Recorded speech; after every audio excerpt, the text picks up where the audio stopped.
Good afternoon, I'm Malcolm Jordan and this is your Midday News Fix for Friday the 23rd of August. More than 100,000 bank customers could have years of interest and fees on home loans refunded. Jordan Dunn has more. Banking class action says ANZ and ASB didn't properly inform or refund customers after breaching New Zealand consumer protection laws. The Court of Appeal is ruling that every customer affected from the breach is now automatically part of the class action unless they choose to opt out. Lawyer Scott Russell says it amounts to one of the largest class actions in the country's history. Fonterra is lifting its forecast farmgate milk price after this week's rise in global dairy prices. The midpoint has lifted from $8 to $8.50 per kilo of milk solids. The Dairy Co-op has also made changes to its payment schedule. That will see farmers paid earlier in the season. The country's Jamie Mackay says the sector's in a good position. The NZX milk price forecast midpoint is $9.33. At those sort of numbers, dairy farmers are starting to cook with gas. Fonterra also now expects its final earnings from the past year to be at the top end of its forecast range. A Māori academic is highlighting the importance of iwi consultation on water issues. A regulatory impact statement on the government's Local Water Done Well plan states there's been a lack of engagement with iwi so far.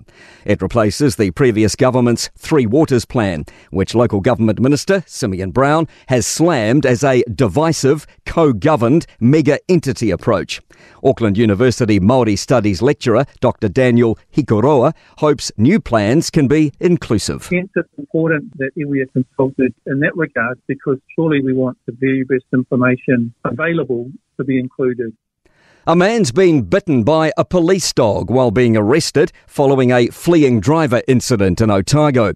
Police say the man was live streaming himself driving at 165 kilometres an hour between Dunedin and Oamaru last night. Kamala Harris is hours away from officially accepting a landmark presidential nomination. It's the fourth and final day of the Democratic National Convention in Chicago, and anticipation's building for the Vice President's keynote address. Harris will formally be the first black woman and Asian American to lead a major US political party to election. Italian divers are now focusing on recovering one body after a superyacht sank off the coast of Sicily. The Bayesian was hit by a storm before sinking 50 metres below the surface. Authorities have recovered 6 bodies, including British tech billionaire Mike Lynch and banker Jonathan Bloomer. The missing body is believed to be Lynch's 18-year-old daughter Hannah. The BBC's Mark Lowen is on scene and says there are questions over whether the body is in the wreck. So possibly just a matter of time until it's found. Unless it has indeed gone out to sea, then it's a much harder search. Whittaker's says it's assessing the damage after a fire broke out in its Porirua chocolate factory last night. It's the sole production facility for all Whittaker's products, with the company saying it's working to minimise any disruption. To sport.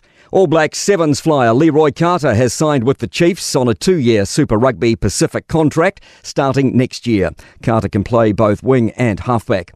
Olympic silver medalist Maddie Lee Weshi has had to settle for 6th in the women's shot put at the latest Diamond League track and field meet in Lausanne, with a best effort of 18.66 metres.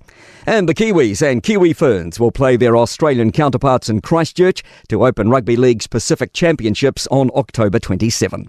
I'm Malcolm Jordan. That's your latest news fix. We'll be back with the next update at 5 p.m. from the Newstalk ZB newsroom.